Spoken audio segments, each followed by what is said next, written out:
to build upon Christ, who is our cornerstone. How shall we proceed, Father? What manner of church wouldst thou have us establish? What...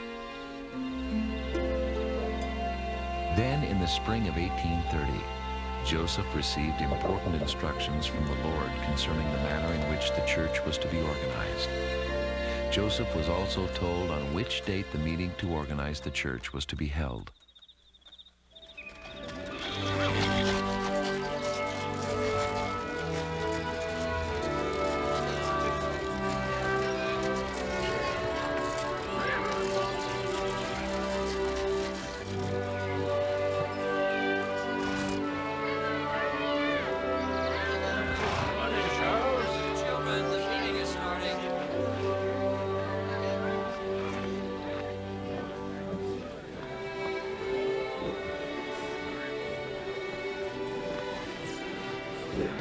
Brothers and sisters, let us organize the church. The Lord has called us here today, April the 6th, 1830, to organize the Church of Jesus Christ.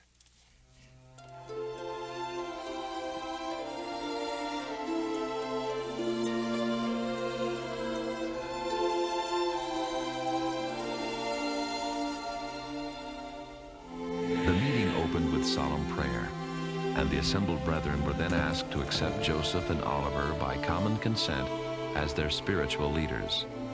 They were also asked to agree to the organization of the church as it had been revealed to Joseph. Oliver Cowdery, in the name of Jesus Christ, and by the... Then Joseph laid his hands upon Oliver Cowdery and ordained him an elder of the church, after which Oliver ordained Joseph to the same calling.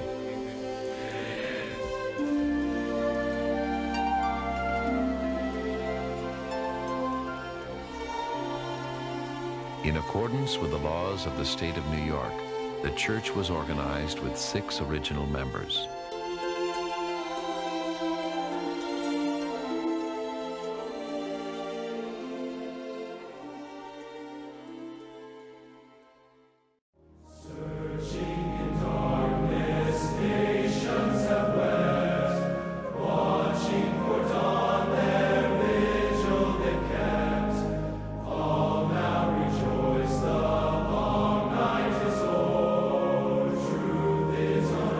Was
wonderful experience to stand here today where the prophet Joseph Smith stood 150 years ago today in the beautiful farmhouse of Peter Whitmer, Sr.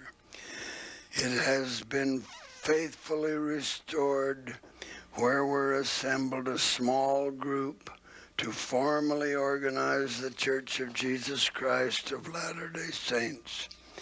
They were believers in the testimony of the prophet Joseph Smith, that in a grove of trees not many miles from here, on a spring morning in the year 1820, he beheld in vision the eternal Father and his Son, the resurrected Lord Jesus Christ.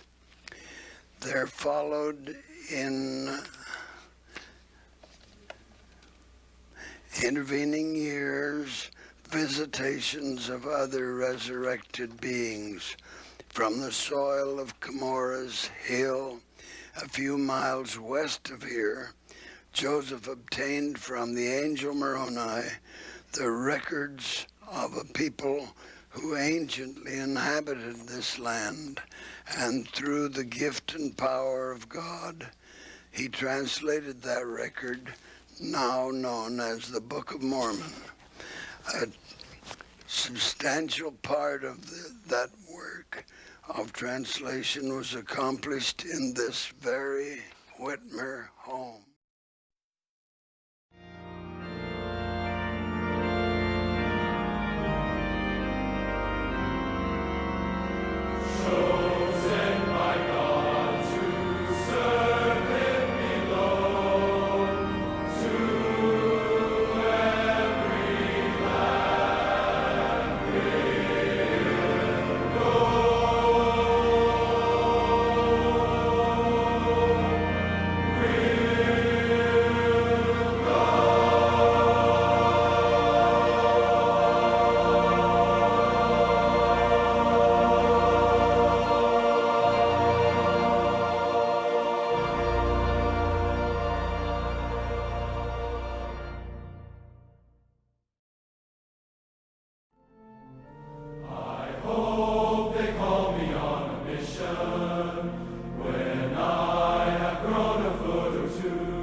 He gave unto them power to baptize, and he said unto them, On this wise shall ye baptize, and there shall be no disputations among you. He gave unto them the power to While baptize. translating the ancient record, Joseph came upon a passage in which the need for baptism for the remission of sins by one holding authority was mentioned. Yet the Lord tells us that we must be baptized for the remission of sins. Having a desire for further understanding of this important ordinance, he and Oliver decided to inquire of the Lord.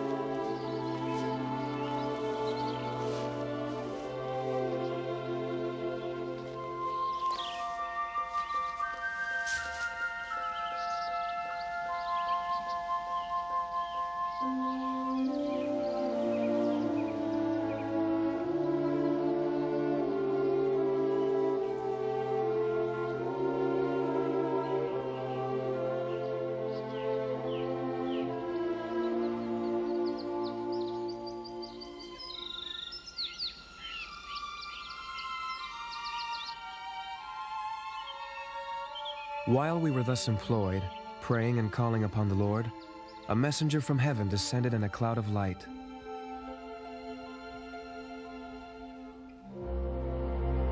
I am your fellow servant.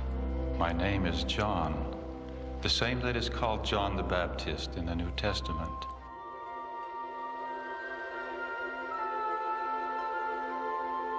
And having laid his hands upon us, he ordained us, saying, Upon you, my fellow servants, in the name of Messiah, I confer the priesthood of Aaron, which holds the keys of the ministering of angels, and of the gospel of repentance, and of baptism by immersion for the remission of sins.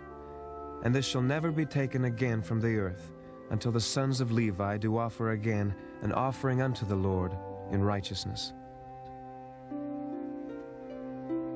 He said this Aaronic priesthood had not the power of laying on of hands for the gift of the Holy Ghost, but this should be conferred on us hereafter. He said that he acted under the direction of Peter, James, and John, who held the keys of the priesthood of Melchizedek, which priesthood he said in due time would be conferred on us, and that I should be the first elder of the church, and Oliver Cowdery the second.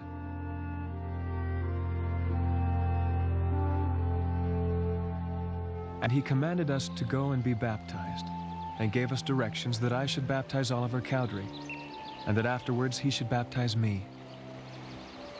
Oliver Cowdery, having been commissioned of Jesus Christ, I baptize you in the name of the Father, and of the Son, and of the Holy Ghost. Amen. Amen.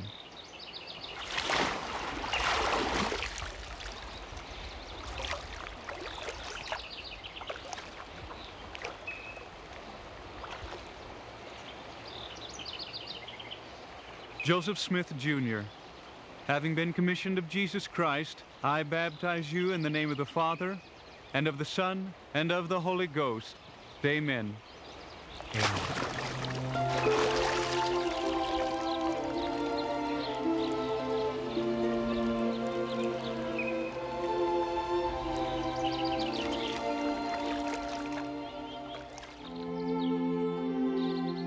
Oliver Cowdery. After having received authority from John the Baptist and having been baptized for the remission of their sins, Joseph and Oliver then proceeded to ordain each other to the Aaronic priesthood, as they had been commanded to do. The restoration of divine authority to the earth had begun. Joseph and Oliver now held the Aaronic priesthood, which authorized them to baptize in the name of the Savior for the remission of sins.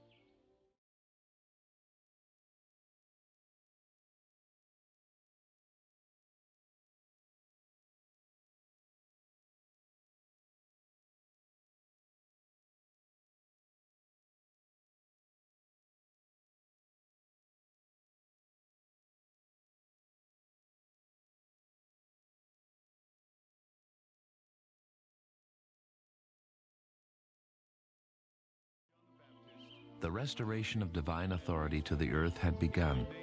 Joseph and Oliver now held the Aaronic priesthood, which authorized them to baptize in the name of the Savior for the remission of sins. And surely there could not be a happier people among all the people who had been created by the hand of God.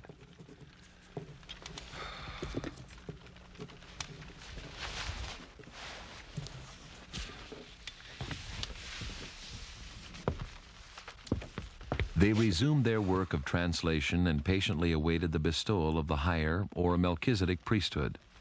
This sacred event took place in the banks of the Susquehanna River. Acting under the direction of Jesus Christ, Peter, James, and John conferred upon them the Melchizedek priesthood, ordaining them to the holy apostleship to be special witnesses of the Savior.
We believe that a man must be called of God by prophecy and by the laying on of hands by those who are in authority to preach the gospel and administer in the ordinances thereof. The priesthood is conferred through ordination, not simply through making a covenant or receiving a blessing. It has been so since the beginning. The priesthood is an everlasting covenant. The Lord said, "All who will have a blessing at my hands shall abide the law which was appointed for that blessing, and the conditions thereof as were instituted from before the foundation of the world." Do not miss that one simple, obvious absolute. The priesthood ever and always is conferred by ordination, by one who holds proper authority, and it is known to the church that he has it. Remember, it was the resurrected John the Baptist, under the direction of Peter, James, and John, who held the keys of the priesthood of Melchizedek, who came in person to restore the Aaronic priesthood. And it was the resurrected Peter, James, and John who came in person to restore the Melchizedek priesthood, facts in church history, except for which our claim to priesthood authority would be invalid.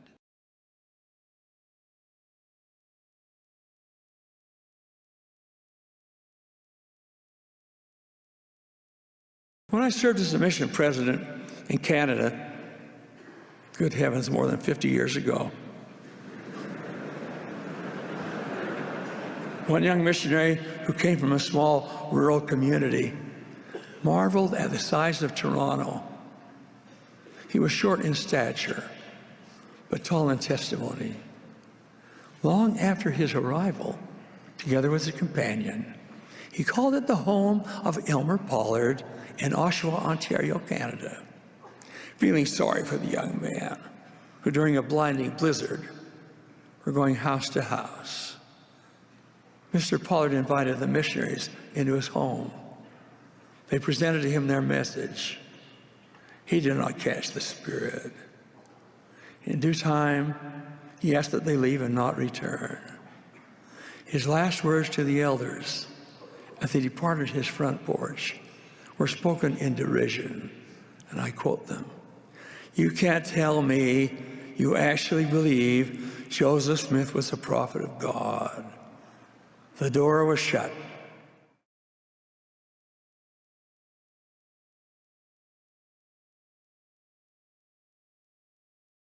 The elders walked down the path. Our country boy spoke to his companion.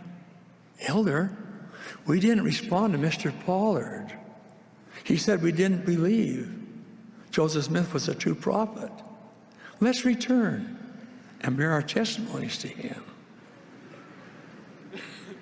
At first, the more experienced missionary hesitated, but finally agreed to accompany his companion. Fear struck their hearts as they approached the door from which they'd just been ejected.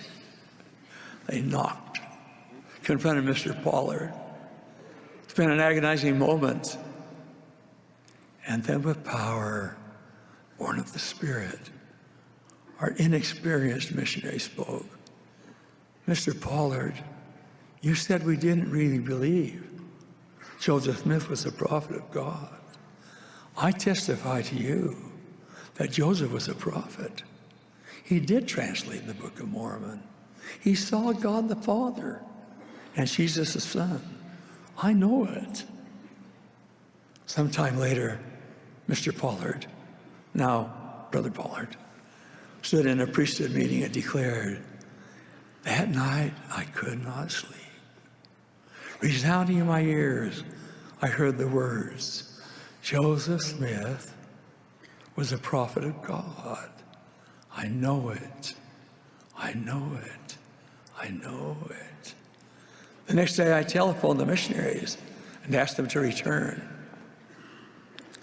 Their message, coupled with their testimonies, changed my life and the lives of my family. Close quote.